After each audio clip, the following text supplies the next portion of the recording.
también tiene toda la fe. Y dice que traslada los montes. Oye, una fe tremenda.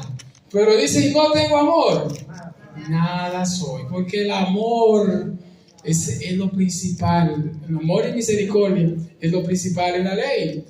Y él sigue diciendo que si usted coge todo lo que usted tiene y lo reparte a los pobres y se entrega su cuerpo para ser quemado, pero hace eso no por amor, eso entonces de nada te sirve.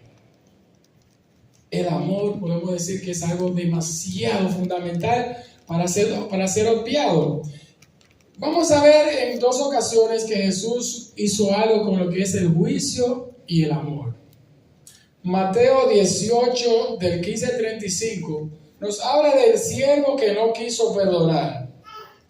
Este siervo, o era un rey,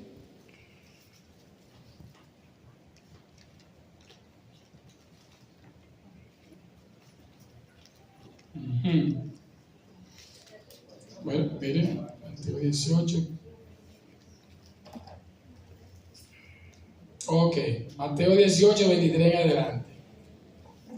Allí nos habla que el reino de los cielos es semejante a un rey. Señores, lo que pasó ahí en esa historia, Jesús dice que es semejante porque lo que pasó en esa historia puede pasar con nosotros.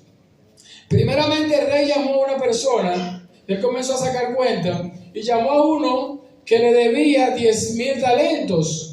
Según hemos hecho cálculos, le hemos presentado anteriormente, esos 10,000 talentos no había forma de que los pagara. Porque, señores, 10,000 talentos, no saqué la cuenta, pero yo le he dado anteriormente, 10,000 talentos, era un asunto que él no le iba a pagar en miles de años trabajando. Y el rey dice que mandó, el verso 25, Mateo 18, 25, a como no pudo pagar, ordenó al Señor que lo venda. Pero no solamente que lo vendan a él, que vendan a su mujer, a sus hijos y todo lo que tenía para que pagara la deuda. La única manera que él tenía de pagar su deuda era que lo vendieran como esclavo. Pero aquel siervo dice que se postró, le suplicó, Señor, ten paciencia conmigo y yo te lo pagaré todo. Eso era una mentira porque no había forma de que se lo pagara. Pero él decía que se lo iba a pagar. Tenía fe, ¿verdad? Pero esa deuda no había forma de que se pagara. Entonces dice aquel siervo, el Señor de aquel siervo, movido a misericordia, que es la principal característica de Dios, misericordia, lo soltó y le perdonó. ¿Qué cosa le perdonó? La deuda. Primeramente, fíjense esta parte, él le perdonó la deuda. Ya no debía nada. Pero aquel siervo dice que salió, encontró a otro que debían 100 denarios, que son 3 meses de trabajo que le debía, y agarrándolo, lo ahogaba, o sea, agarró por el cuello, estaba ahorcando. Le decía, págame lo que me debes. Entonces sus consiervos, postrándose a sus pies, este hombre se postró a sus pies, hizo lo mismo que él hizo, le rogó diciendo, ten paciencia conmigo y yo te lo pagaré todo. ¿Lo podía pagar él? Sí, porque eran 100 denarios y se pagaban en 3 meses. Hizo lo mismo que él hizo con el rey. Pero él no quiso, sino que fue y lo echó en la cárcel hasta que pagara la deuda. Pero era hasta que pagara la deuda, quiere decir que después que pagara la deuda le van a soltar. Ok. Entonces, él hizo lo contrario de lo que hizo el rey con él. Cuando el rey supo lo que había pasado, porque sus consiervos se lo dijeron, él mandó a buscar a este siervo malo y dice, el verso 32, entonces, llamándolo a su señor, le dijo, siervo malvado, toda aquella deuda te perdoné porque me rogaste. La deuda estaba perdonada, ¿verdad? ¿No debías tú también tener misericordia de tu consiervo como yo tuve misericordia de ti? Entonces su señor, enojado, lo entregó a los verdugos hasta que pagara todo lo que debía. Pero él no debía nada. ¿Qué pasó ahí? Si él no debía nada, ¿por qué ahora dice que debía pagar todo lo que debía? le devolvieron la deuda para atrás. Y lo mandaron a los verdugos que le den golpe hasta que pague todo lo que debía. Quiere decir que puede ser que Dios nos perdone y cosas que nosotros hacemos hacen que ese perdón se revierta y que esa deuda que fue borrada vuelvan y la pongan de nuevo. Dice también Jesús, así también hará vuestro Padre Celestial con vosotros. En otra ocasión a Jesús le tocó vivir una historia. Jesús personal fue eso. Eso fue un sitio donde una persona que él había sanado se llamaba Simón. Eso está en Lucas 7:36. Lucas 7:36. Ok. Él sanó a Simón y Simón hizo una fiesta de agradecimiento. Entonces una mujer de la ciudad que era pecadora de la mala vida, pero que Jesús había perdonado, le llegó un regalo así a Jesús. Al saber que Jesús estaba en la mesa, en casa del fariseo, trajo un frasco de alabastro de perfume. ¿Qué hizo con ese alabastro? Lo echó en los pies de Jesús. En los pies, señores, ellos comían acostado o recostado, y los pies quedaban como el que está en una mesa. La mesa era el centro y todos se recostaban alrededor de la mesa. Ella fue disimuladamente y en los pies de Jesús echó eso, pero usted sabe lo que pasó en la historia. Entonces este fariseo dice, ay, este hombre no es profeta.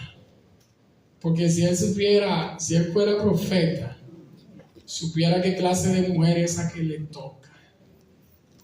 Dice el Espíritu de Profecía que ese Simón que estaba hablando mal de esa mujer, él mismo era el que la había inducido a que ella fuera lo que ella era en ese momento. ¿Usted sabe qué es eso? Él está juzgando a una mujer que él la llevó a que fuera lo que ella es. Pero él se sentía justo y ella se sentía como pecadora. Entonces Jesús se enojó con eso. Como se enojó el hombre con el siervo, Jesús también se enojó. Y le dice, Simón, yo tengo algo que decirte a ti. Un hombre tenía 2 deudores, uno debía mucho, otro debía poco, lo perdonaron a los dos. ¿Cuál tú crees de los dos que va a amar más? Él le dijo al que le perdonaron más, él se ama más. Entonces Jesús le dijo, ¿ves a esta mujer? Yo entré a tu casa y no me diste agua para mis pies. Parece que, vamos a leer todo lo que él no hizo. No me diste agua para mis pies, pero ella ha regado mis pies con lágrimas y los ha secado con sus cabellos. No me diste un beso, pero ella desde que entré no ha cesado de besar mis pies. No ungiste mi cabeza con aceite, pero ella ha ungido con perfume mis pies. Jesús entró a esa casa y notó todo lo que Simón había hecho. Usted sabe cómo te va a una casa, como quien dice, lo trataron mal, porque no le lavaban los pies, que era una costumbre, no le dieron besos. Era una gente que invita a una persona y es descuidado. Pero Jesús no le llamó la atención a él por ser descuidado. Pero cuando él quiso hacer un juicio sobre otra persona, entonces sí le llamó la atención. O sea, Jesús no le iba a llamar la atención en ningún momento por lo que él había hecho. Pero como él quiso entonces llamar la atención a ella, entonces yo sí te voy a llamar la atención a ti. Yo te había pasado eso por alto, pero ahora que tú quieres entonces hacer juicio, yo te voy a hacer el juicio a ti para que tú entiendas. Y vamos entendiendo con esto que Dios es misericordioso, pero cuando nosotros no usamos misericordia con los demás, entonces Él no aplica el juicio que nosotros aplicamos a los demás. Por eso Jesús dijo, con el juicio con que juzgáis, seréis juzgados. Y con la medida con que medís, os volverán a medir. Entonces, señores, tenemos que tener cuidado cómo medimos a los demás, porque así también nos van a medir. Si el que estaba ahorcando a la persona hubiese sido misericordioso y lo perdona, su deuda queda perdonada. Pero como no lo perdonó, entonces, pues tú eres así, yo te voy a hacer así contigo. También si Simón se queda callado y no dice nada, Jesús no le reclama toda la cosa mala que hizo. Pero como quiso ser juzgar con una vara fuerte, a juzgar mal con una vara peor. Jesús dice, bienaventurados los misericordiosos porque alcanzarán misericordia. Quiere decir que el que no es misericordioso no va a alcanzar misericordia. Y Santiago, que fue nuestra lectura bíblica, dice, juicio sin misericordia se hará con el que no haga